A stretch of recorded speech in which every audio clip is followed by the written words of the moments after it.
Buenas noches, doctora, ¿cómo está?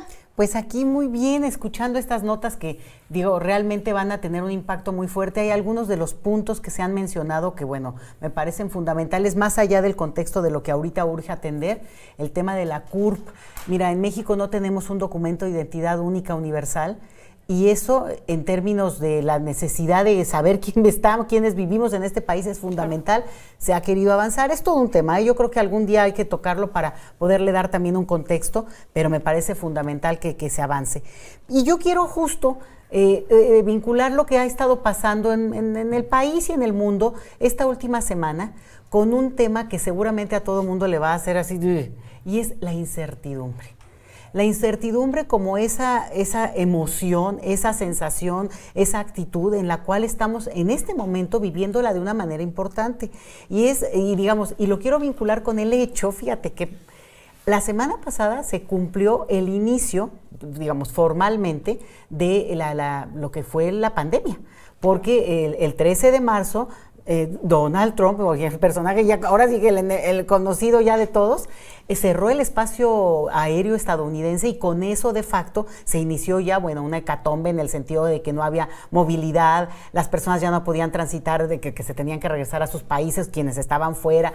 Una situación muy, muy delicada, y con eso arrancó ese periodo de gran incertidumbre como el que vivimos nosotros con el tema del COVID, porque no sabíamos qué pasaba, porque era imposible, más allá de la información médica, tener elementos, pues ni siquiera los mismos que están atrás y que manejan esto en términos científicos podían ser convincentes en cuándo va a haber una vacuna, las vacunas van a servir, hasta qué punto y cuándo, a cuánta gente le van a poner. Todo eso que todos vivimos y que es una experiencia única, planetaria, creo que es la primera vez que se vive de manera en tiempo real, como ahora se dice, una situación de este calibre, humanamente hablando. Y creo que esto nos permite entender muchas cosas, y tienen que ver con que 5 años después estamos viviendo otra incertidumbre. ¿Qué va a pasar? Yo escucho mucho, y este es el punto y el mensaje. No, que si va a haber recesión, ya va a haber recesión. Y no. A ver, aquí nadie puede pronosticar si va a haber o no.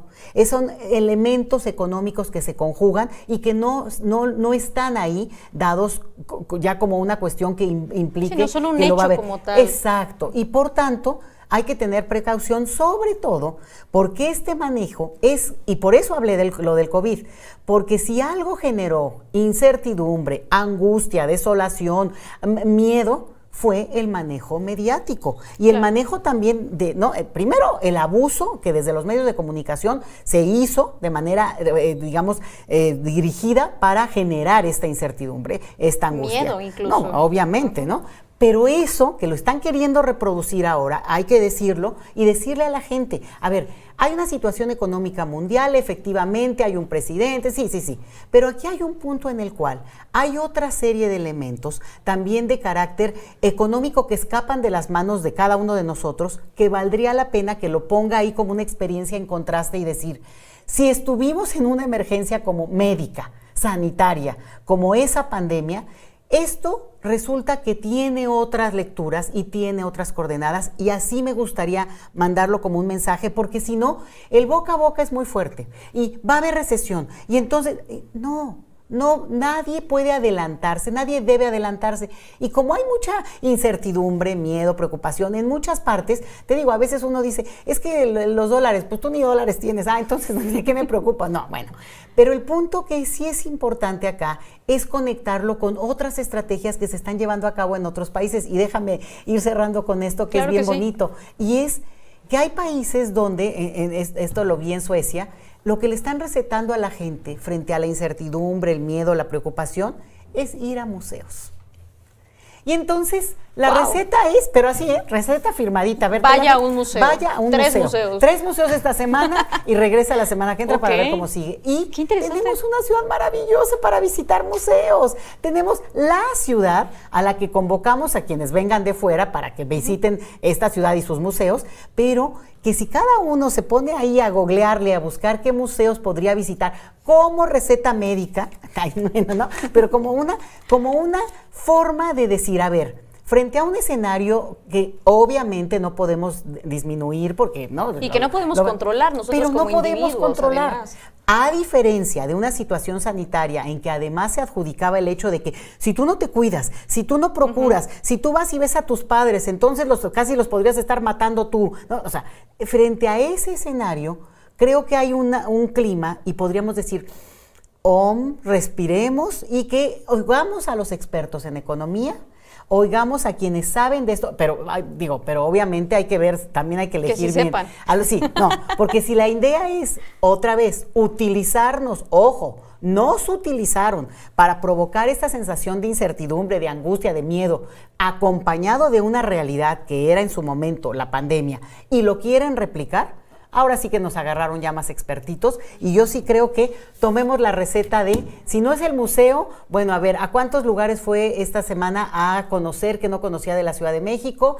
¿A cuántos lugares no pasó y se fijó e hizo una digamos, revisión visual de esa esquina de la que pasa a diario, pero nunca se ha parado 3 minutos? Receta, 3 minutos, a ver el entorno e incluso para poder uno criticar lo que está viendo incorrecto, tomar nota. Y yo creo que podemos también recuperar mucho de eso posteriormente por acá, en esto que es el derecho a la ciudad. Claro, ¿no? Y también para precisamente apropiarnos de nuestra ciudad, tenemos que conocerla, tenemos que verla, observarla realmente, como ya lo dijo bien. Y esto que mencionaba de los museos me parece bien interesante porque en la Ciudad de México tenemos una oferta muy amplia, no solo de museos, sino también una oferta cultural. De hecho, este sábado 22 de marzo tenemos la Noche de Primavera, que va a tener toda una serie de conciertos en más de 12 sedes por toda la ciudad, en periferias, en el centro. Entonces, creo que siempre hay cosas por hacer y muchos son eventos gratuitos también aquí en la ciudad, o si no, tan sencillo, que se salgan a caminar. Tenemos afortunadamente también varios parques públicos, espacios verdes, ¿no? Entonces, eso también es importante para bajar el ritmo, ¿no? Y como para estar siempre presentes y no dejarse tampoco, pues, absorber por el ritmo de la vida, por los discursos mediáticos que muchas veces vemos y que pocas veces nos detenemos a analizar qué hay detrás de. Así es, y además porque efectivamente hay esta guerra comercial que es mediática, claro, porque hay un punto en el cual escapa de nuestras manos y en la cual nuestra única capacidad, digamos, de ponerle un freno es también interiorizarlo, abrazarnos de nosotros, de nuestros seres queridos, y en ese sentido también, como tú dices, ejercer nuestra ciudadanía, y ejercer nuestra ciudadanía tiene que ver con conocernos, pero además, digamos, es una forma de contrastar ese discurso que nos quiere así, con miedo, asustados, preocupados. No, calma, ahora sí que como diría la clásica, cabeza fría, tranquilidad, paciencia, mi querido, ¿no? Y vamos poniendo de nuestra parte esto otro que, como tú dices, a mí me encanta. Hay oferta que tampoco tiene que ser siempre implique un recurso que la gente puede no tener. Nada más con andar en el mitote ya uno puede alimentar esta otra parte. Claro que sí, siempre hay muchas actividades y sobre todo eso, tomar las cosas con tranquilidad. Pues le agradecemos mucho que haya estado con nosotros, doctora Leticia Calderón. Nos vemos la siguiente semana. Muchas gracias. Oye, ahora sí me apliqué la de doctora, pero doctora sí, la receta de la doctora Leticia. Muchas gracias. Oiga, y para continuar en otra información, tenemos información de último momento en el ámbito internacional, y es que de hecho